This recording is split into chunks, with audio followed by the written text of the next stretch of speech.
Assalamualaikum warahmatullahi wabarakatuh. Waalaikumsalam. Bismillah, alhamdulillah, wassalatu wassalamu ala rasulillah, wa ala alihi, wa sahbihi, wa mawalah. Amma ba'd. Para pemirsa yang budiman, dalam rangkaian kita merayakan Idul Fitri, saya akan berbagi pengetahuan tentang berbagai perayaan Idul Fitri di berbagai negara. Kali ini saya akan berbincang-bincang dengan Bapak Dr. Abdurrahman Muhammad Fakhir, mantan Duta Besar Indonesia untuk Mesir tahun 2007 sampai 2011, dan juga mantan Wakil Menteri Luar Negeri Republik Indonesia tahun 2014 sampai 2019. Bincang-bincang saya ini adalah tentang bagaimana tradisi dan perayaan Idul Fitri di Mesir. Baiklah, kita sapa beliau, yaitu Bapak Dr. Abdurrahman Muhammad Fakhir. Assalamualaikum, Pak Fakhir. Waalaikumsalam warahmatullahi wabarakatuh. Senang bisa kembali bertemu secara virtual dengan Profesor Muhammad Ali. Saya akan berbincang-bincang dengan Bapak, mohon kesediaannya, tentang hal-hal yang berkaitan dengan perayaan Idul Fitri dan ya amalia Ramadan yang terutama pada Makkah, tempat di mana Bapak pernah jadi duta besar. Mohon izin Pak Fakhir, saya ingin memperoleh penjelasan tentang jumlah penduduk Mesir pada waktu itu atau pada saat ini, dan berapa persentase kaum muslimin yang ada di Mesir. Mohon penjelasan. Baik Pak, terima kasih. Senang sekali ketemu kembali meski secara virtual ini. Ya, saya alhamdulillah mendapatkan amanah untuk bertugas sebagai duta besar di Mesir. Tadi disebutkan dari 2007 hingga 2011. 2011 itu sebenarnya atau akhir 2010 dan awal 2011 itu ada peristiwa penting itu di Mesir. Itu jatuhnya Husni Mubarak. Itu ada kesan tersendiri mestinya selama bertugas di sana. Penduduk Mesir itu selama sewaktu saya bertugas di sana sekitar 85 juta, Pak. Jadi dia adalah negara Arab yang berpenduduk terbesar di Timur Tengah itu. Dan kedua, kalau di Afrika dia kedua setelah Nigeria. Dan mungkin sekarang ini jumlahnya ya sekitar 100-an juta itu. Dan cukup menarik karena wilayahnya cukup besar, tapi sebagian besar itu Sahara padang pasir. Karena itu penduduknya lebih banyak mendiami daerah-daerah yang berdekatan dengan sungai, karena Mesir kan terkenal dengan Sungai Nil, jadi hampir katakanlah 90% warganya itu berdiam di sekitar Sungai Nil atau di pantai. Nah, perbandingan antara penganut agama yang terbesar itu Muslim, hampir 95%. Terus yang kedua itu 5%-an itu Koptik, Nasrani Ortodoks, jadi Kristen Ortodoks, Koptik, sehingga punya pemimpin sendiri. Mereka juga punya paus tersendiri, di sana pemimpinnya paus. Dan ada juga Yahudi, ada Buddha juga di sana, tapi sangat minim. Itu terkait dengan penduduk. Dan yang menarik justru kalau ditanya soal hubungan antara penganut agama, itu cukup menarik. Mungkin menariknya karena para pemimpin agamanya, kalau di Mesir itu ada dua sebenarnya, ada mufti, tapi yang justru lebih berperan di sana adalah Syekhul Azhar. Oh. Syekhul Azhar itu dia punya peranan penting, terutama di dalam hal katakanlah kehidupan beragama.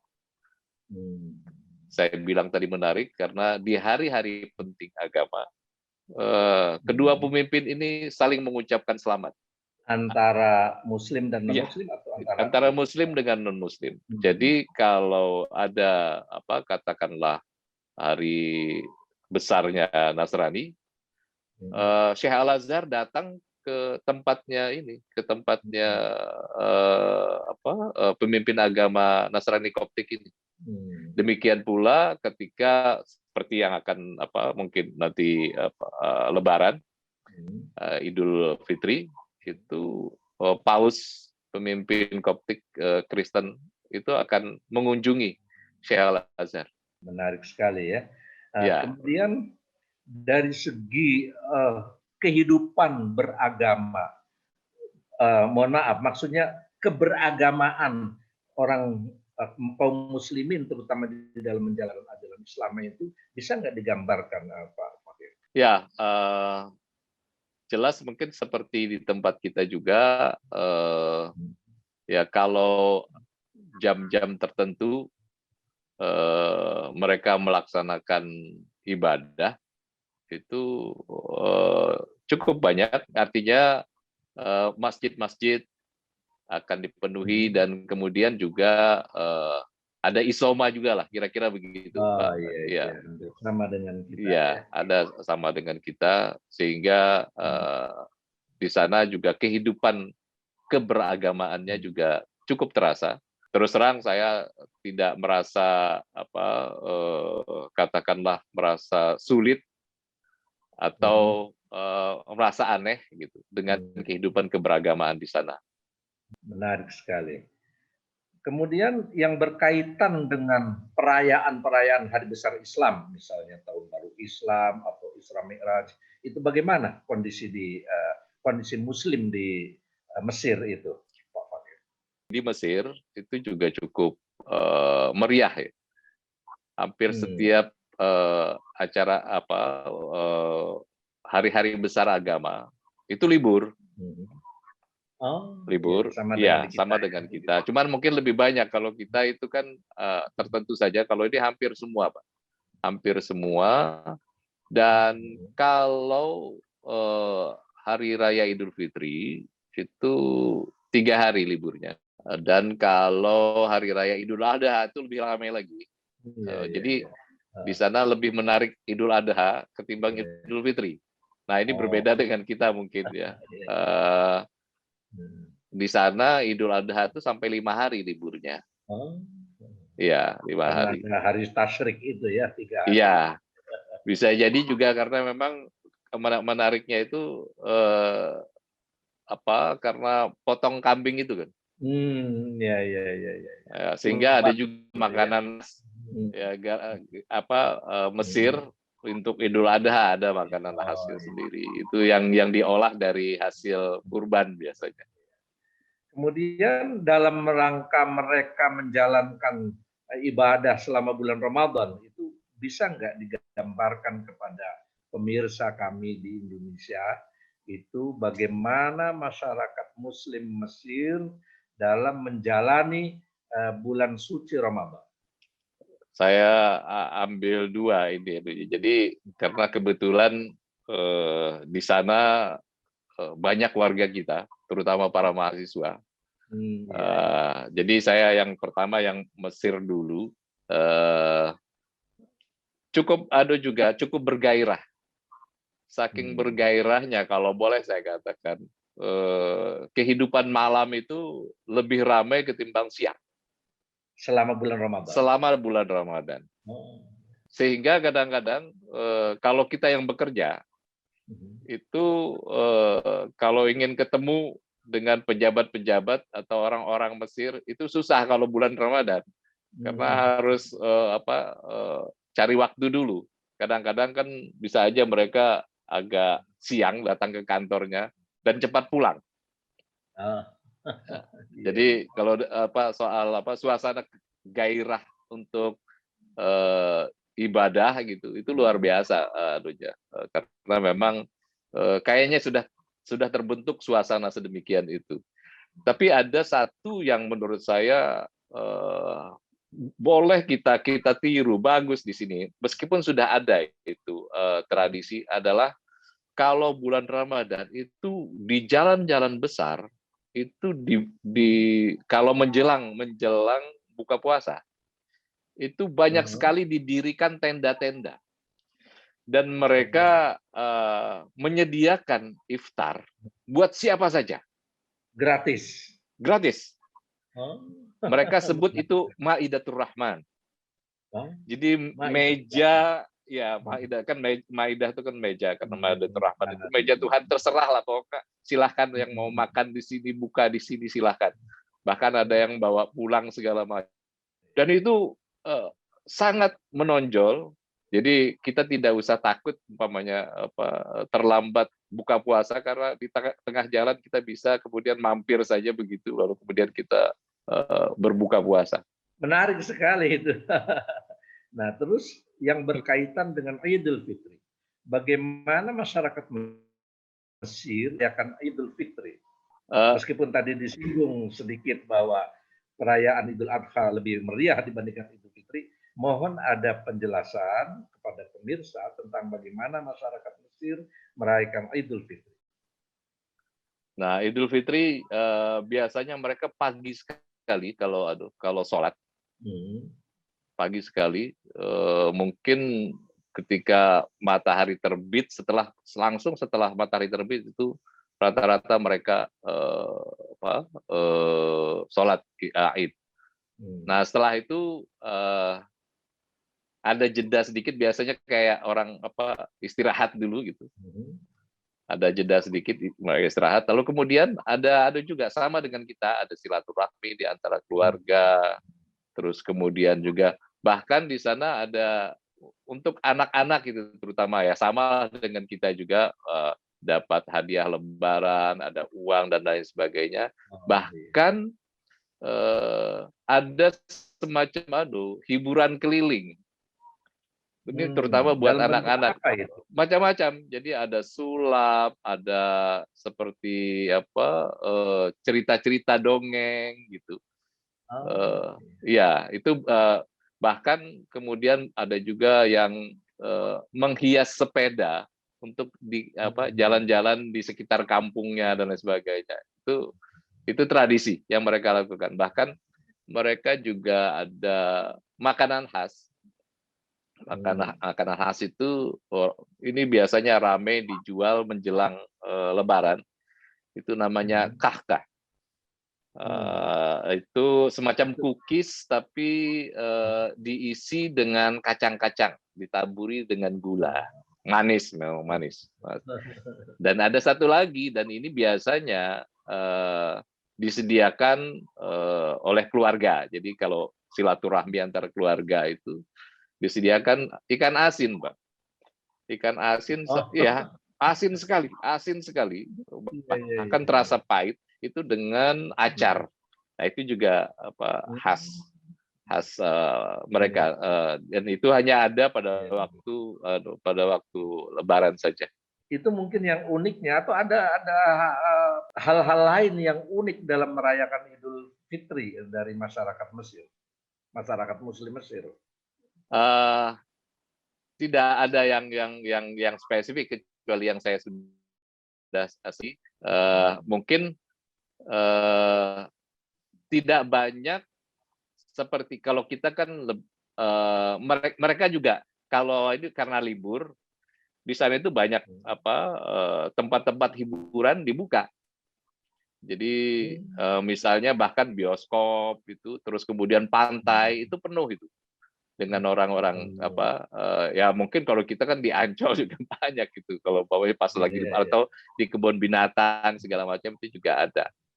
Nah, mungkin sedikit saya sentuh yang saya sebut karena banyak warga kita di Mesir, terutama para mahasiswa. Nah, kita mengadakan sendiri juga sholat Id. Tapi setelah untuk masyarakat Indonesia. ya untuk masyarakatnya. Tapi setelah orang-orang Mesir, jadi kita pinjem apa lapangan atau masjid. Biasanya ya kita di masjid.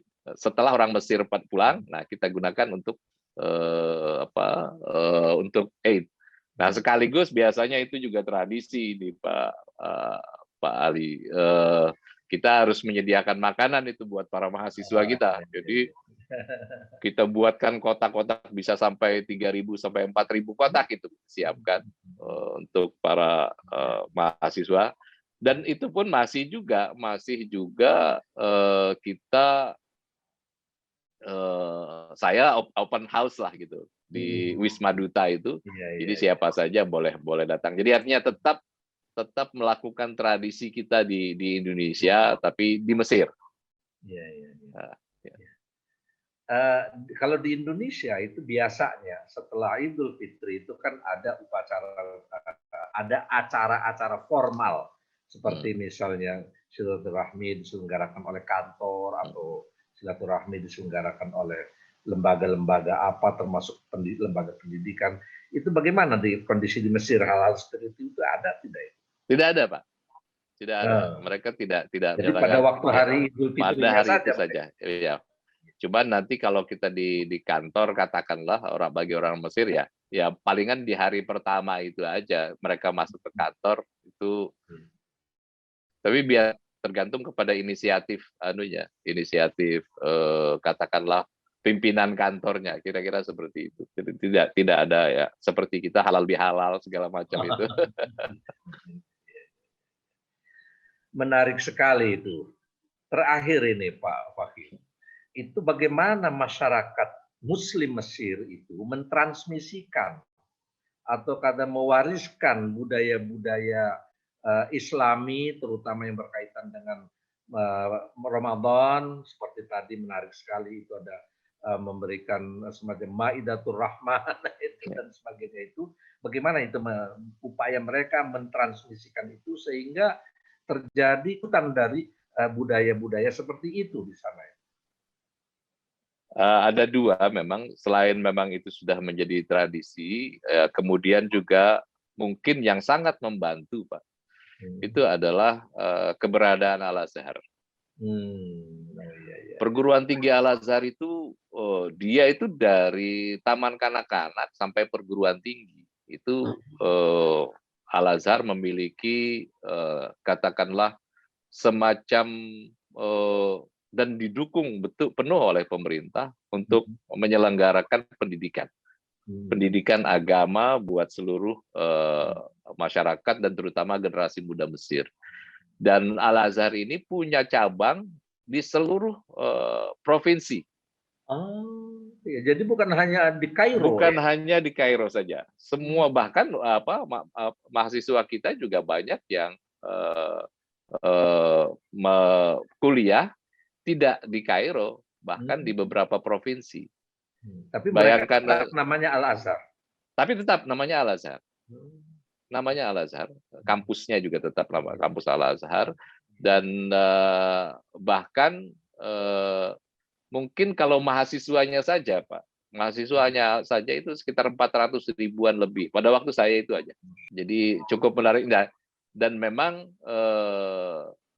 pusatnya di Kairo dan tetap adalah pimpinannya itu adalah Syekh Al-Azhar itu. Jadi pimpinan dari Al-Azhar itu atau yang kita sebut yang kita tahu itu disebut Grand Sheikh itu memang punya posisi yang sangat luar biasa di pemerintahannya. Betul Pak, betul. Dan dia kalau boleh rankingnya atau posisinya di tatanan pemerintahan Mesir itu seperti wakil presiden. Jadi anunya apa katakanlah ya. Iya, betul. Menarik sekali Pak Fakhir. Terima kasih banyak atas informasi yang diberikan. Mudah-mudahan ini juga memberikan manfaat bagi para pemirsa, khususnya Muslim yang merayakan Idul Fitri, bahwa ternyata banyak hal-hal yang patut kita contoh, misalnya seperti bulan Ramadan itu jalan-jalan raya di sana itu menyediakan Maidatul Rahman, yaitu meja yang berisi berbagai panganan yang memungkinkan siapa saja yang dalam perjalanan kemudian harus berbuka puasa, mereka bisa memanfaatkannya untuk berbuka secara gratis. Selain itu juga di dalam Idul Fitri, meskipun hampir sama dengan di kita, yaitu ada tradisi silaturahim dan sebagainya, namun perayaan itu juga sangat bersemarak. Juga yang menarik adalah tradisi ini ditransmisikan melalui pendidikan, terutama peranan Al-Azhar, yang bukan hanya, selama ini kita berpikir bahwa Al-Azhar itu kampusnya hanya di Kairo, tetapi ternyata Al-Azhar itu ada kampus-kampus lain atau multi campuses itu di berbagai provinsi, sehingga Al-Azhar ini menjadi pusat untuk pembudayaan dan transmisi budaya Islam di seluruh tanah Mesir yang memang penduduknya itu sekitar 95% itu beragama Islam. Menarik sekali Pak Fakhir, dan mudah-mudahan ini menjadikan informasi yang menarik bagi Muslim, terutama dalam konteks perayaan Idul Fitri. Terima kasih banyak, mudah-mudahan bermanfaat bagi kita semua. Wassalamualaikum warahmatullahi wabarakatuh.